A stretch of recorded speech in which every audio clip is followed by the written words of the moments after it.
Howdy, Connection Group leaders. Happy Thursday. I hope you're doing well. Man, there is all sorts of fun ministry going on right now, not only around the building. The TAFA students getting ready to have a big jazz concert, and I got a little girl that's going to be playing and singing tonight, so I'm excited about that. But also just neat stuff's happening everywhere. Christmas is taking off. Operation Christmas Child is about to get really, really exciting. Hanging of the Green is happening. I say awesome's ministry happened. Really, it's just Christmas is happening. That makes me really, really happy. Nonetheless, this week we're talking about 1 Samuel 11 through 13, and I'm pretty happy about that too. Really, the next 2 weeks, we're going to have a heavy emphasis on obedience. And I suppose we always talk about obedience at the end of the day, but there's a particular couple of things that we want to catch about it that I think are essential, and not even just me. Our material thinks it's essential, so let's dive in. 1 Samuel 11 is where we're starting. Really read all 3 chapters. It's going to make this thing make sense. I know that's a big chunk, and you're going to have to figure out where to jump around and where to land on stuff, but I'll try to summarize it for you best as possible. Chapter 11 takes off.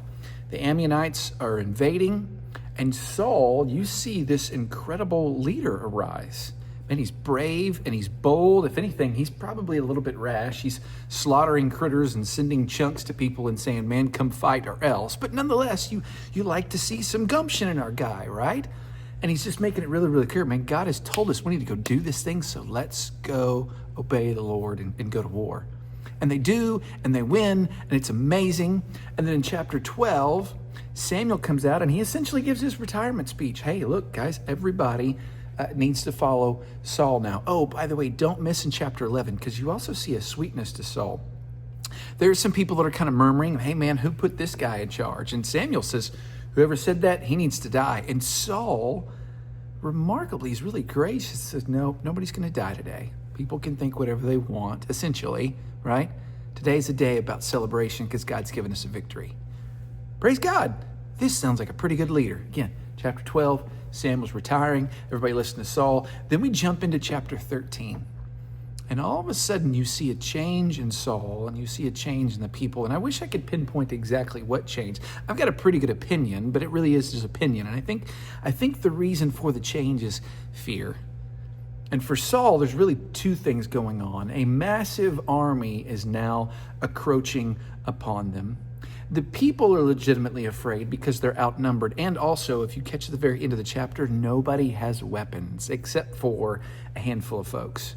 Now, if you tell me I'm supposed to go to war, but you don't give me a weapon to go fight with, I've got some questions, right? Even if you tell me, hey, God has said to do this, I'm still going to have some trepidation. So it's not that their fear is illegitimate.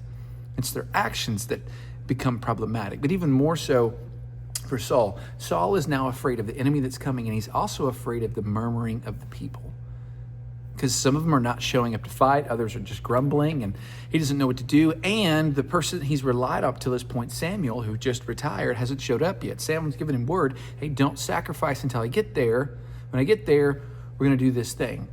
And by the way, Samuel's not doing a power play. This is what God has declared. Here is your steps of obedience. They're not complicated, but you got to trust me. How hard is it to trust God when we're waiting?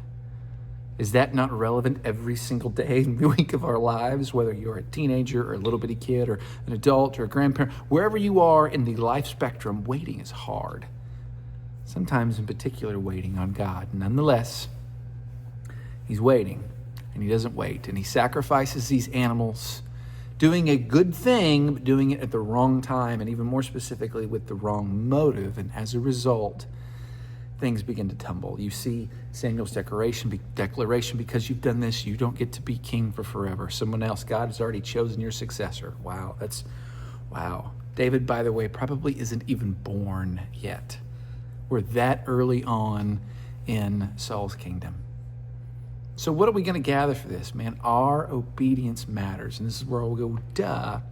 But not just our active obedience, but even the motive behind our obedience. See, Saul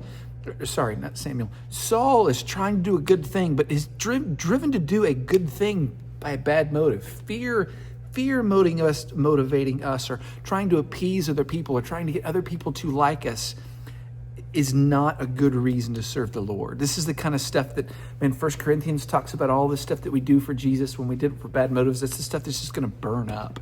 And when our judgment is coming and God's deciding, the stuff that we've done, if it's going to get burnt up or if it's going to actually survive the refiner's fire, right? And we get to give those things to Jesus. The stuff that we've done really for our own accolades and our own glory, that doesn't count. And this is what Saul did. And the reason why it was a problem for Saul to do is because he's king. He just set the standard for everybody else. And maybe not everybody understood what he was doing, but God knew. And we got to know that God always knows. He sees our actions. He knows our motives. And all of it matters.